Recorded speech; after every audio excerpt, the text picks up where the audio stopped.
Joseph Donnelly of the Jersey Free Public Library, adult services librarian and team leader of the disability team. And my co-host is Jessica Campbell from the Five Corners Library, who's our social worker librarian. Good afternoon. And today's guests are Sonia and Rachel. We're going to talk about their second book called Impossible Wife. If you were with me last year, it was called the first book was called Impossible Life. This year, this is the truth, why he started the true story of love, marriage, and mental illness and a possible wife. Afternoon, Sonia and Rachel. How are you today? Good afternoon. Thanks for having us. No problem. I read the second book, and so did Jessica, and it was interesting. And it was as Jessica was saying before, and Sonia, it was a page turner, and I couldn't put the book down. So I was always waiting what was going to happen and how they're going to work these things out. So let's start. So you met your husband, Mitch, when he drove his brother over to your house to meet your sister for a date, and she never showed up or something like that? No, she wasn't at home, and my husband brought a bunch of balloons over for his brother to ask my sister to a high school dance. And I was in college and he was in college. We never met. His family had just moved in to the town that I grew up in. But we both were out of the house. And so I just happened to be at my parents' house talking to them. And he brought over the balloons for his brother to ask my sister, and I answered the door. And that's where it all began, is when we started talking and we hit it off. And you showed him around the house, and you talked about the school you were going, the school he was talking about.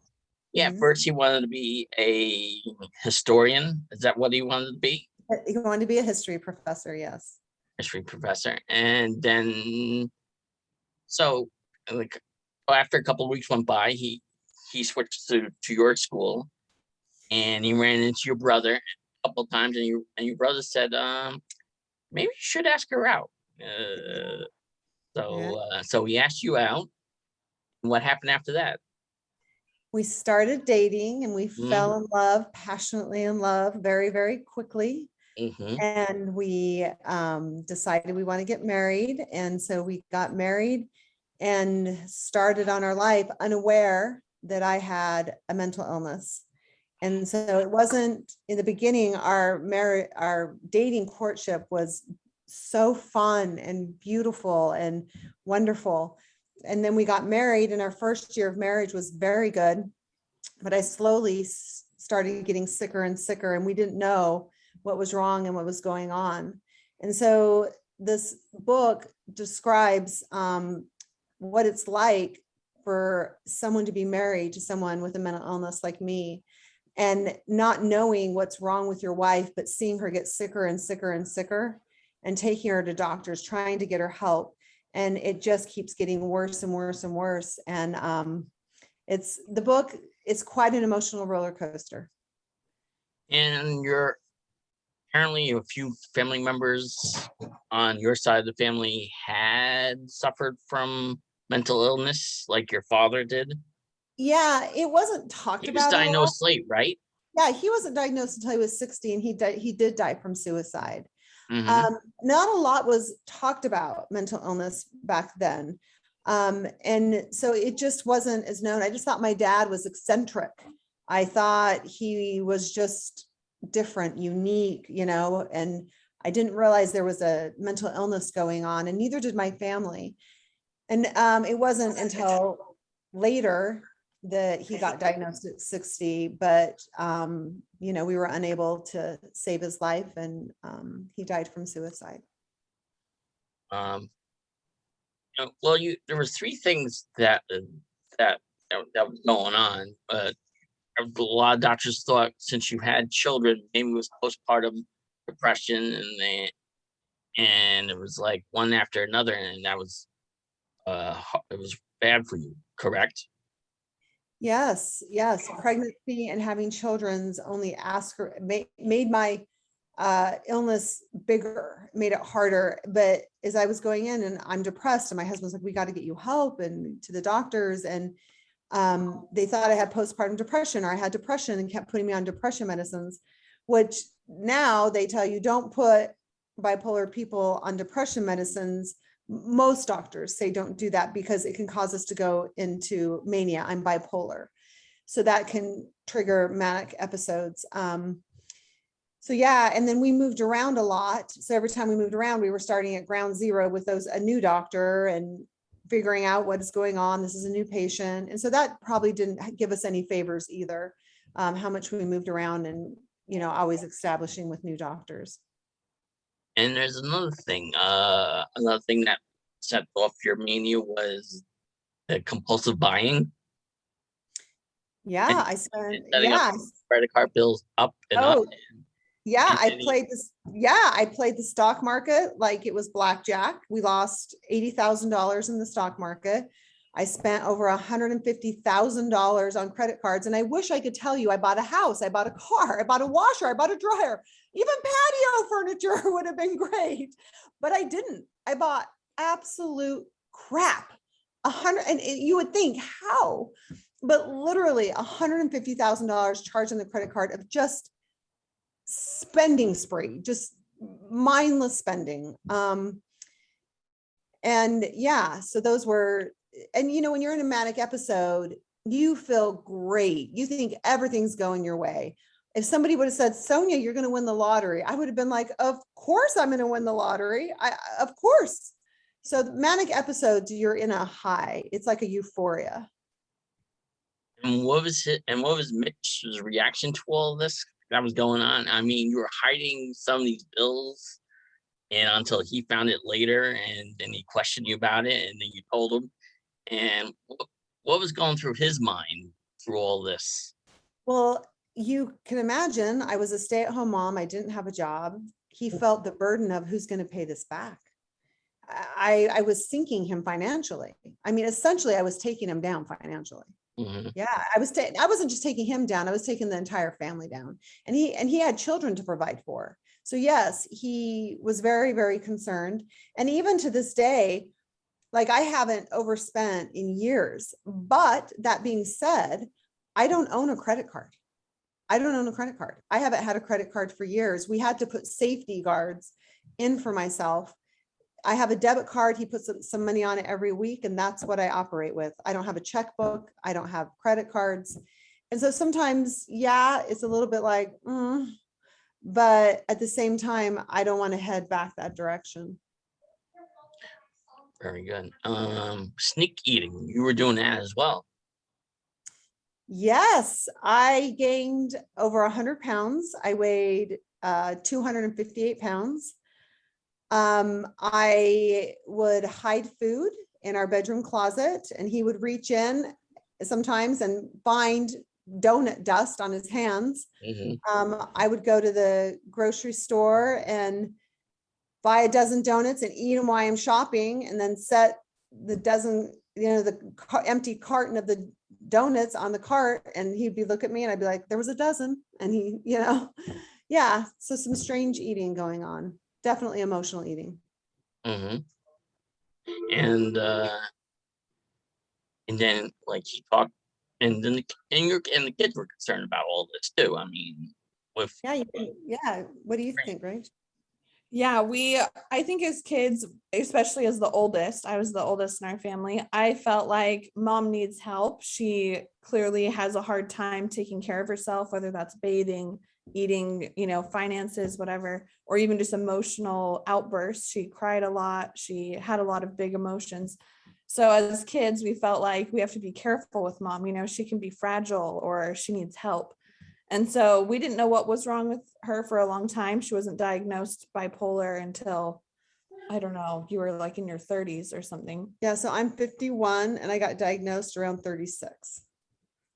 Well, because your parents came to visit, and your father and your mother came to visit, and they said to you as you were coming downstairs, you're going to come with us. We're going to take you to the hospital, and we're going to get you diagnosed, because there is a problem. Because I was talking to Mitch, and your father was noticing things too. Is that correct? Mhm. So, and you put up a fight. It was like, oh, I don't want to go, but you did go, and then Mitch went, your parents went, and they put you in a room. They diagnosed. Did they diagnose you right away, or they put you on medication right away, or what was No, I got admitted to the psychiatric hospital against my will. Two Mhm. security guards walked me out, Mhm. side by side me. And I was in the hospital. They put me on meds immediately, but they didn't give me my diagnosis till I'd been there 5 days. And that's when they had a family meeting, and my mom and my husband was there. And she let me know that I was bipolar, and I lost my mind because of the stigma, right? There's stigma around mental illness, disabilities, illnesses. There's stigma around it. Absolutely. And, you know, nobody wants to belong to a group called crazy, right? You know, and so I fought it pretty hard. The stigma, I would say the stigma is what really held me back from getting the help I desperately needed. And that's why we're out doing what we're doing. She's going to go get her baby. She just had a baby. But the stigma is what really held me back. And that's why my daughter wrote my story and my husband's story. And we're out doing this mental health awareness, is hopefully to break down stigma and to let other people know they're not alone and that they need to come forward and speak up and be heard. Can I read this line right here on page 117? The Mhm. stigma around being mentally ill was so bad that Sonia was willing to reject the diagnosis instead of walking the path that would get her well. This family meeting is over, Jane yelled, completely fed up. You're not leaving here until you accept it. You hear me? You're not leaving this hospital until you admit you're bipolar. He opened the door. The nurses come get Sonia. It was devastating. Watching Sonia thrashing around in attempts to resist the nurses, trying to escort her out the room. When Sonia grabbed onto Mitch's arm, it took all his power to stand there motionless as the nurses were forcefully pulling her off him. She kicked and screamed, and Mitch stood there watching. He learned that doing absolutely nothing in the moment was one of the greatest tests of pure grit he ever faced. Mitch, you've got to help me. Don't let them get away with this, Sonia screamed. He desperately wanted to grab Sonia, wrap her in his arms, and take her home. She had been through enough, and calling a day felt right. But all these instincts and urges had to be clamped down. He stood as still as possible, his jaw clenched. He knew if he truly wanted to help his wife, he needed to let this play out. Mitch, this place is terrible. Stop him, she cried out. He choked back tears as two nurses grabbed her wrist and forced her through the door. One of Sonia's greatest battles is being fought inside of her, and for the first time in their marriage, she sent her out there to fight it alone. As much as he wished this would just go away, he knew he wouldn't sign any of Sonia's release papers until she accepted she was bipolar. That was heartbreaking. Yeah. That was so. That was your first time in a hospital, and did you have another relapse? Did you have to go back in after your father committed suicide? Yes, I did have another psychiatric stay besides. Mhm. And Jessica, did you want to ask any questions about the book?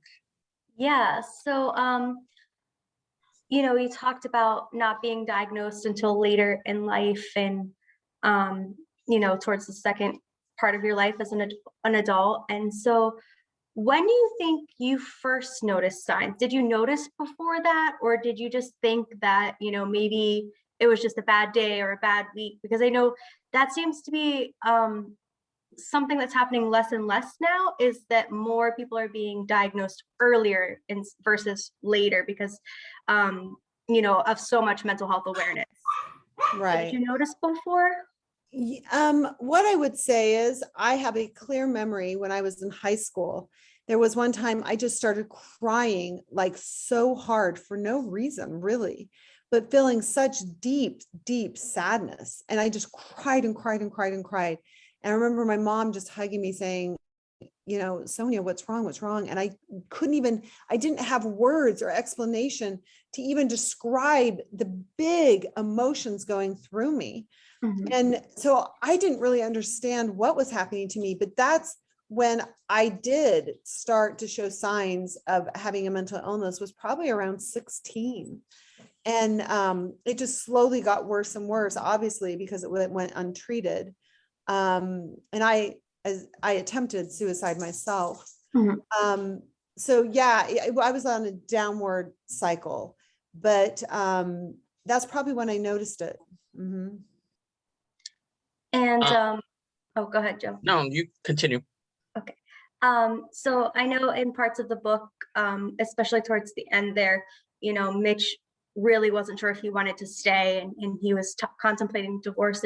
But ultimately, how important was it to have his support, and to have a spouse that was so loving, caring, and supportive that he wanted to make sure that you were in a great place and that you were okay mentally, physically, emotionally before any of that took place. And so he didn't want to walk away while you were in that fragile state. Like, how important was that? My husband's a pretty incredible guy. And for anyone who will read my book, An Impossible Life, or his side of the story, An Impossible Life is my journey, and then it's his journey. An Impossible Wife. I think I got married to a very rare husband that he stuck with me. And that's why it's a true love story. His book, An Impossible Wife, even though it's like why he stayed, it's a true love story of this man who just has loved me. And he sees Sonia, not just the illness. He sees that there's Sonia in here, that I'm more than my mental illness. I'm more than my disability. I'm more than my the bipolar diagnosis. I'm much more of a person, and there's other parts to me. I'm fun, I'm outgoing, I have talents. There's so much more there, and this illness just has to be managed. I do want you to know, though, that he does have expectations of me to take my medicine, to get therapy, and to use skills to manage my illness. He's there to love and support me, but my illness is mine to take care of. It is my responsibility to manage it. It's something that I was given and that I need to take care of.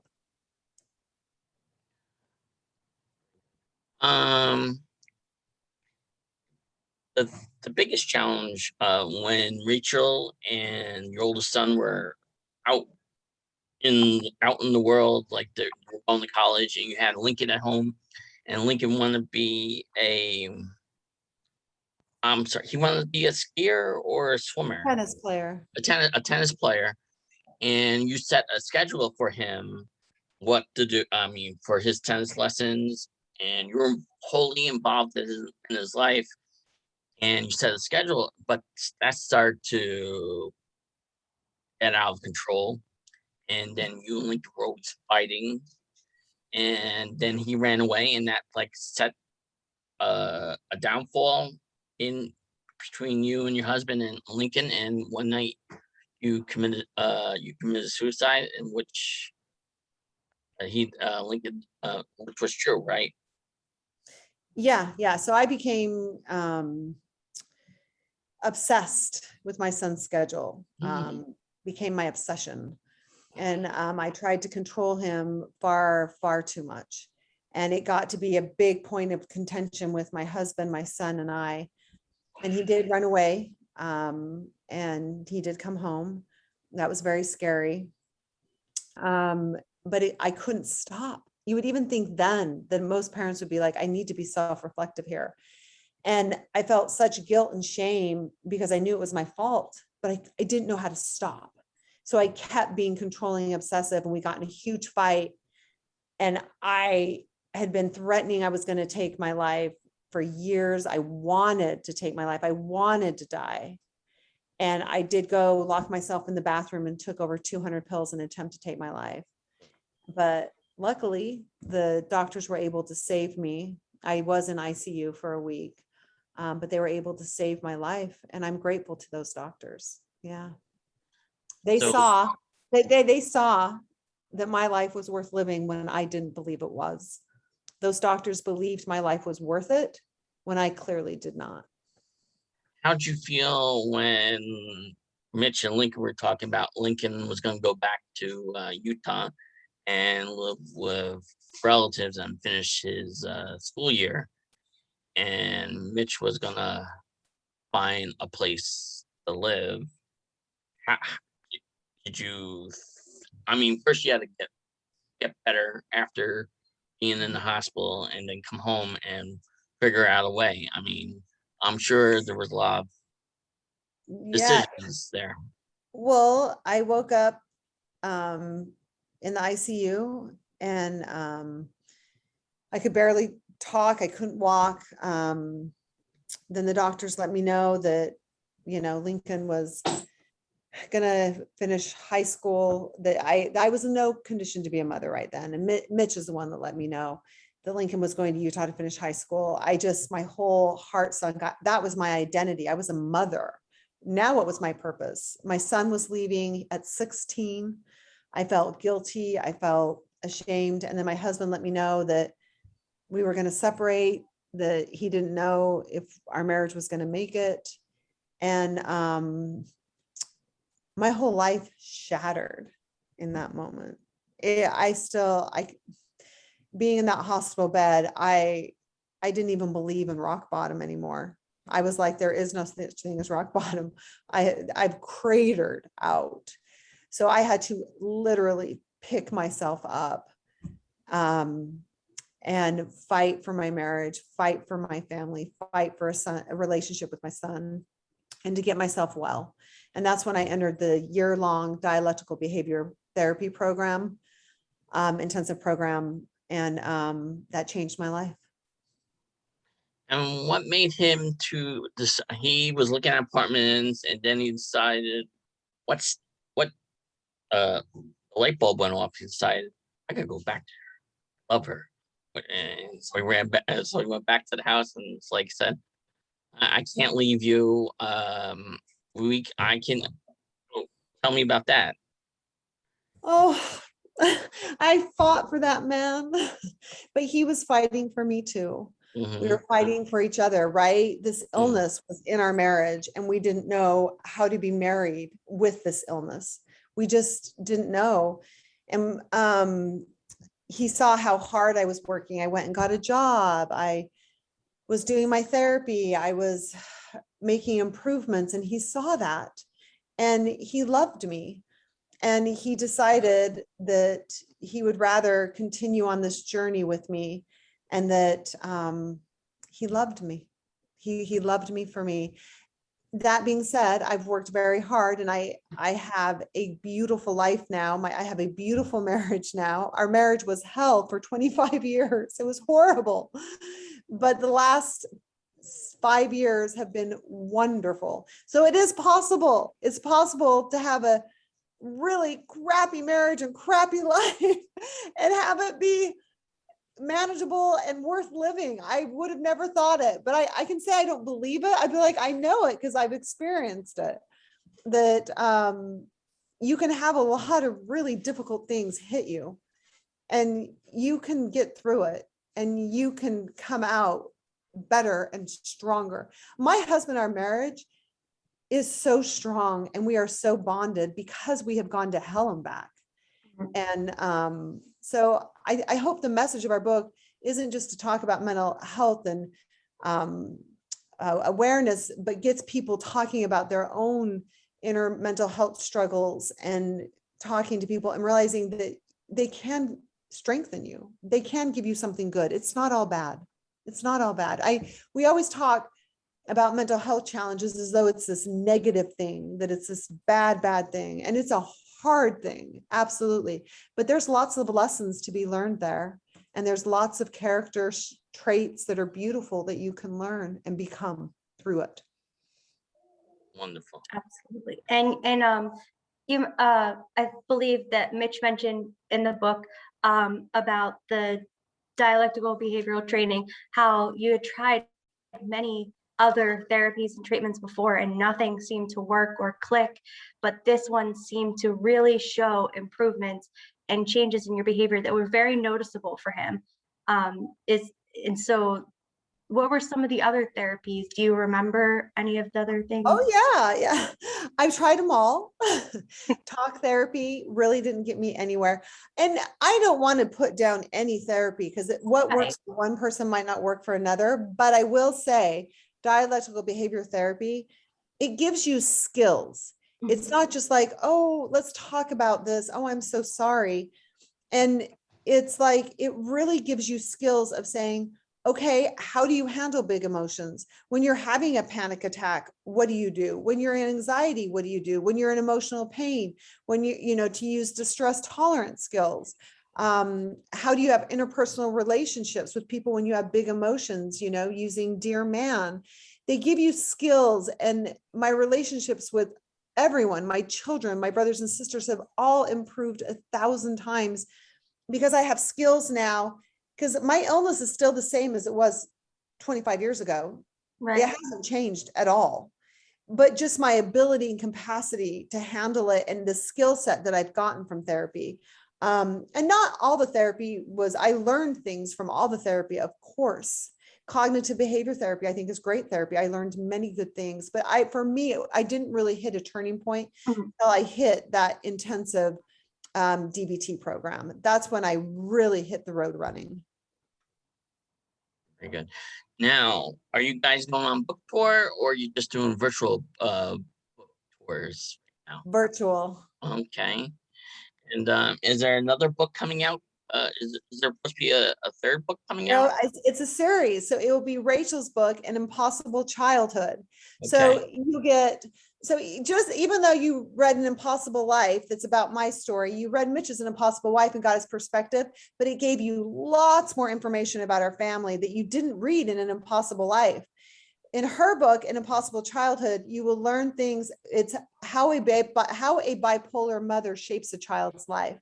Mm-hmm. So you will see from her life how I was a bipolar mom. And there's hilarious things in there. I read them. I went, oh my gosh, Sonia, but they're funny. But there's some things I did that I guarantee no other mother has probably done. But, and there's tears, of course, too. But she talks about as a child, that's all she knew. She thought it was normal. And then as she grew up and realized, oh, wait a second, my mom was really different than from other moms, my family, my childhood. So it's written, it's in the editing process right now, but it's An Impossible Childhood. Okay. Yeah, there's a preview in the audiobook. If you listen to the audio. Yeah, did you? Okay, the preview in it. Yeah. Did you love the Dear Santa? Yes. I'm like, oh my gosh, I need more right now. I know, right? Because at the end of the book, you get to read the first chapter of An Impossible Childhood, and it ends with the Dear Santa. But it's a hilarious, but also heartbreaking, isn't it? That little preschool girl. Yeah. Can't give it away. But do you think most mothers do that about Santa? No, I know. So she talks, so you get a whole new perspective. You're going to get all new stories about, and so we've saved parts of our story for their different sections that I didn't go into in my book, or Mitch didn't go into his book. But you're going to get a whole new information. But it does want you to keep reading, doesn't it? Yes. Mm-hmm. Well, when the third one comes out, we'll contact you to do a third segment with us. We would love to do that, Joseph. You have been wonderful. You're welcome. Thank you very much. Okay.